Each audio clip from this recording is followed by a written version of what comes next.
Hi, this is homework 2, part A, and here we will be deriving the time-dependent heat diffusion for a uniform linear bar assuming constant thermal diffusivity. So to begin, I can draw our bar. We can call this position 0, position 1, and then we will need to slice our bar into some sections. We can call this x prime, and we can call this dx. So the heat flow at x prime is going to be equal to the thermal conductivity, negative, times the area, times the partial derivative of temperature with respect to the position. And then next we want our heat flow at position x prime plus dx. And that is going to be equal to negative thermal conductivity times area partial temperature with respect to position. And this is utilizing Fourier's law of heat conduction, and it is expressing the heat transfer through the bar. So next what we need to do is we will conduct an energy balance on the system. So the energy balance is going to describe the heat evolution of temperature in the bar from position x prime to dx. All right, so the rate of change of energy is going to be the partial derivative of our temperature with respect to time multiplied by the density of the bar multiplied by the area and then multiplied by our specific heat capacity, C. And this is going to be equal to our thermal conductivity, our heat transfer at x prime, and then plus our x prime plus dx. So we have negative k a dt dx, and that's evaluated at x prime, and then plus negative ka partial temperature with respect to position, and this is evaluated at x prime plus dx. So here you notice that we can cancel our areas, and then that will leave us our partial derivative of our temperature with respect to time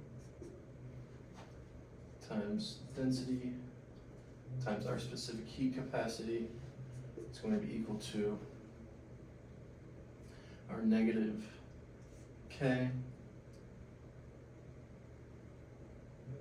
times, adding these will give us the second derivative of our temperature with respect to position. Write that dt. And then dx squared. So that is our second partial derivative. And then doing some massaging, we can move our density and heat capacity over to the right. And that gives us partial temperature with respect to time is going to be equal to negative k over rho c times our second partial derivative of our temperature with respect to the position. So here you can see that we have a k over rho c. This term is alpha, and that is our thermal diffusivity, and it has units of length squared per time. So this is our time-dependent heat transfer equation for the bar. All right, now that we have derived the heat diffusivity equation for our bar here, we will now want to go ahead and express it algebraically using explicit differencing.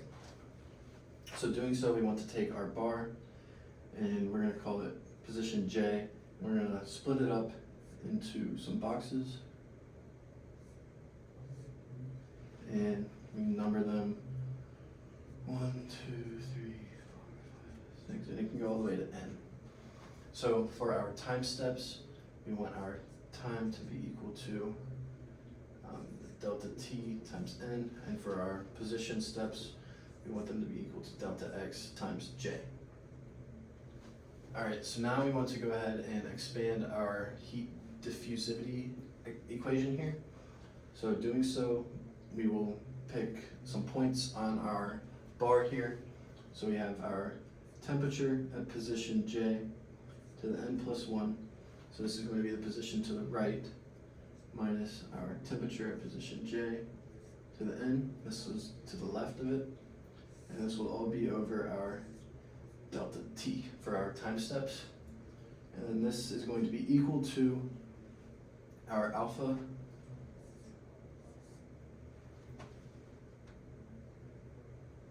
and then we will be multiplying by our temperature at position j to the n plus 1 minus our temperature at position j to the n.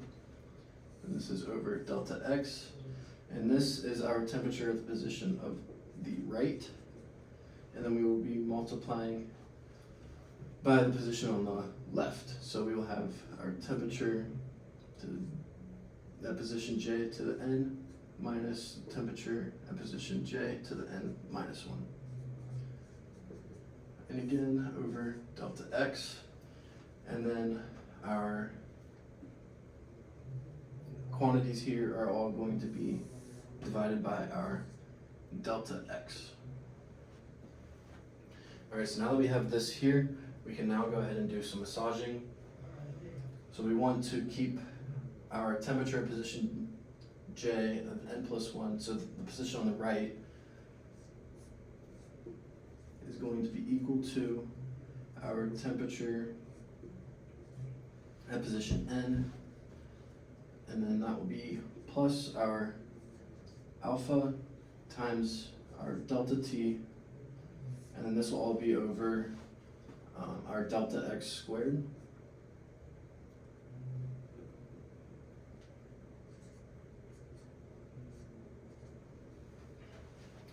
Alright, so next we want to multiply this by our temperature, the position of the right, n plus 1, minus, we have minus tjn, tj, so we have minus 2 tjn, and then we will be, okay, so I'm gonna change this real quick. I accidentally wrote n plus 1, so it's position j plus 1, so it's going to be to the right, and then again I need to j minus 1. So this is denoting the temperature to the right and the temperature to the left. And then lastly, we will be, I messed up again here. So this is the position to the right, and then we will be adding our temperature at position n to the j minus 1. So we have here our temperature to the right minus the temperature at position n, or at position j, plus the position of the left. So this is our algebraic expression using explicit differencing. So now we have derived the heat diffusion equation, and we have written it as an algebraic equation using explicit differencing. We now want to simulate the time-dependent response of the uniform bar when it is initially at 20 degrees Celsius after its ends are raised and then maintained at 50 and 80 degrees respectively. We will then discretize the bar into 100 sections and show how the simulated results for R equals 0.5 and 0.501. And again, we are letting R equal our alpha times our time step over our change in position squared. So we can go into Google Colaboratory. We will begin with importing our libraries, importing NumPy as NP. Next, we will go from plotly.subplots. We will import make subplots. And that is for our graphing library. Shift enter.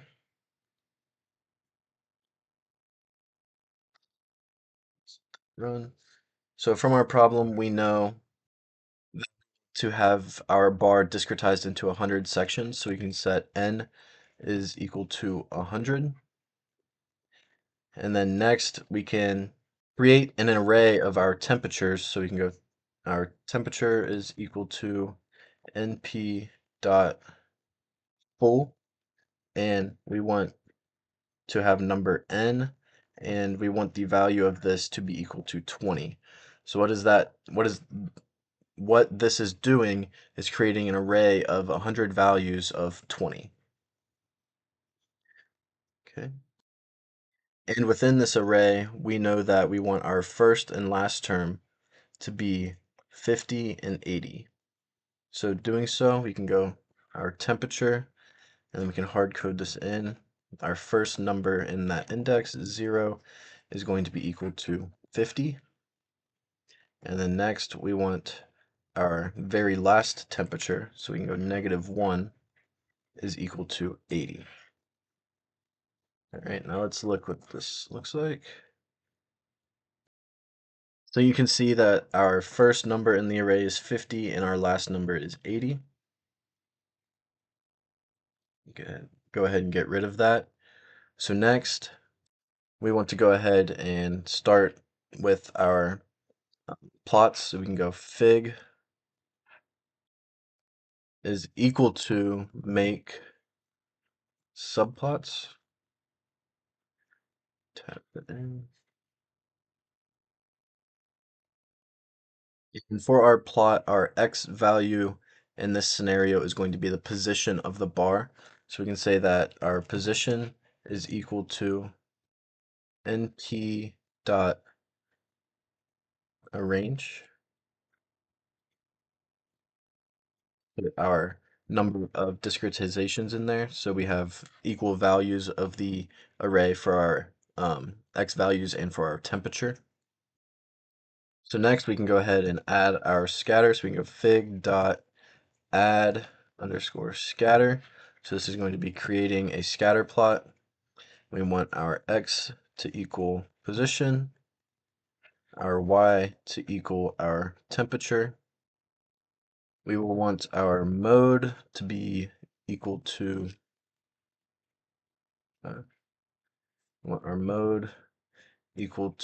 lines, so that it plots our points and then connects lines. And then we want to go ahead and name this. So we want to name it an f string, and we can name it f0.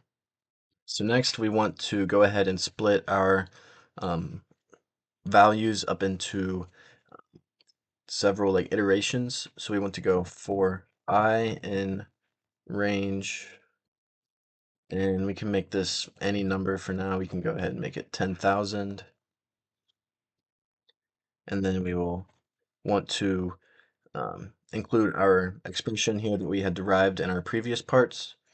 So we want to put that our temperature is going to be equal to, or our temperature to the right is going to be equal to the temperature of plus our R value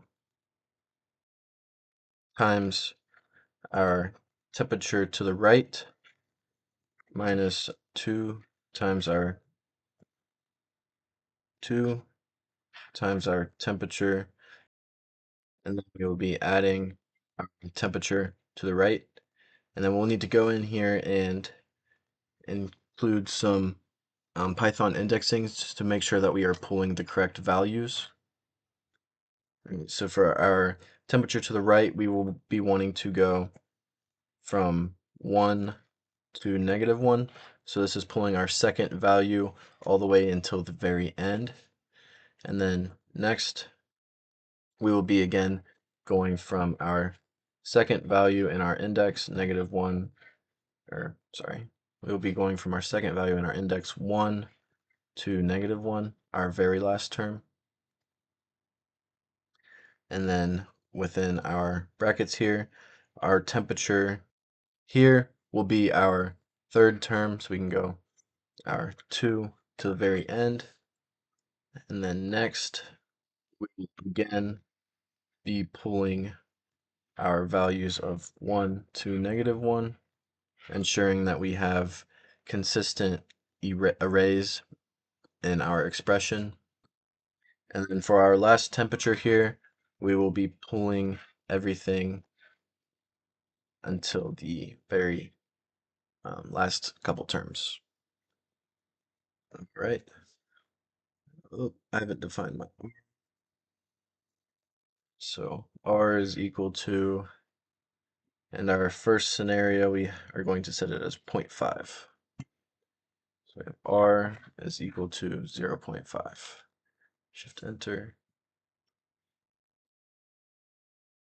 So next, we're going to want to split up our iterations.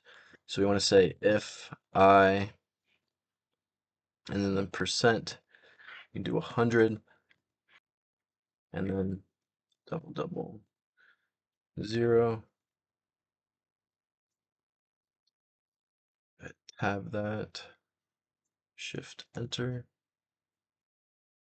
I think I found my issue. I need to make these parentheses instead of brackets. Enter. So there is our temperature on the left starting at 50 and on the right 80. Let's go ahead and expand our range. It's 50,000. Enter.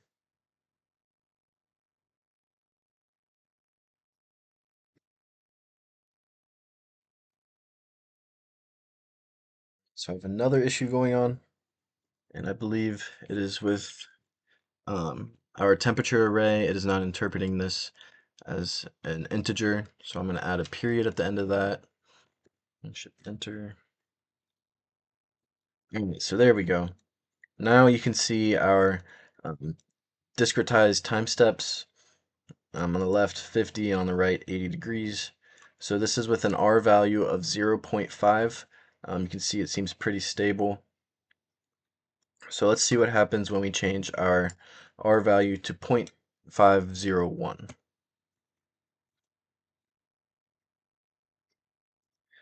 All right, so there it is. Now on our y-axis, you can see that we have 5 times 10 to the 71, and this just seems to be breaking stability, and this is what happens when you exceed the R value of 0.5.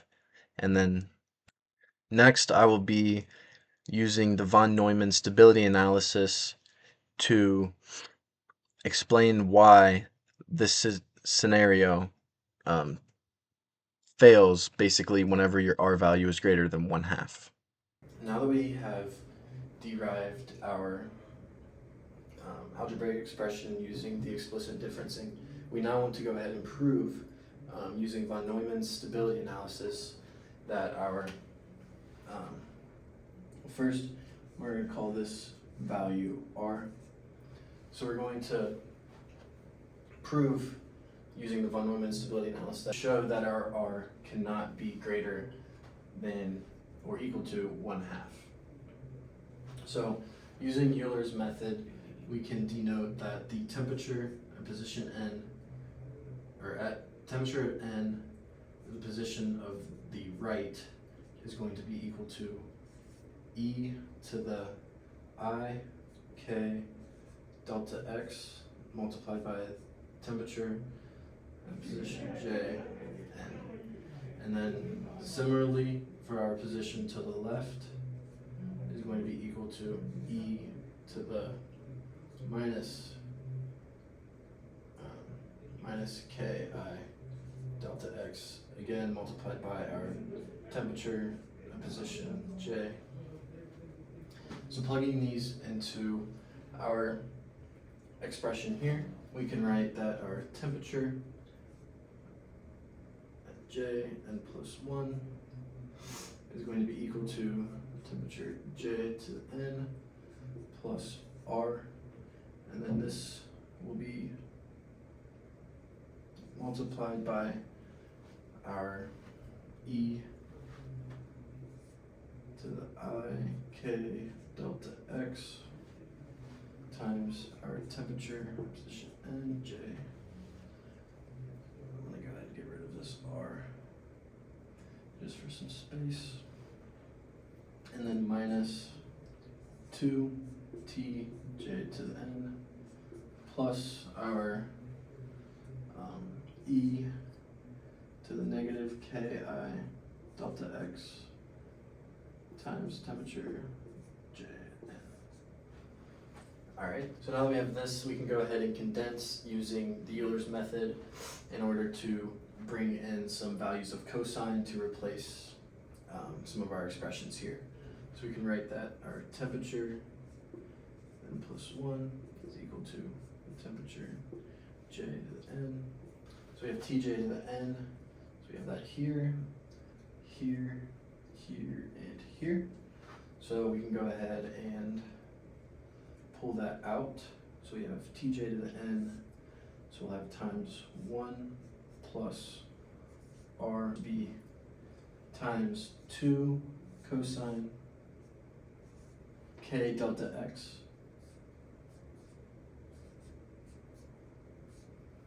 and then minus 2. Go ahead and close. Okay, so now we can do some more massaging. Our temperature n plus 1 is going to be equal to tj to the n times 1 plus, you see this 2 here, so we can pull out a 2 r times our cosine of k delta x, and this will be minus 1.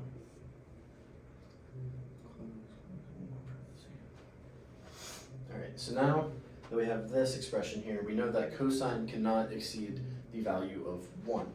So taking this part here, we have 1 plus 2r cosine of k delta x minus 1.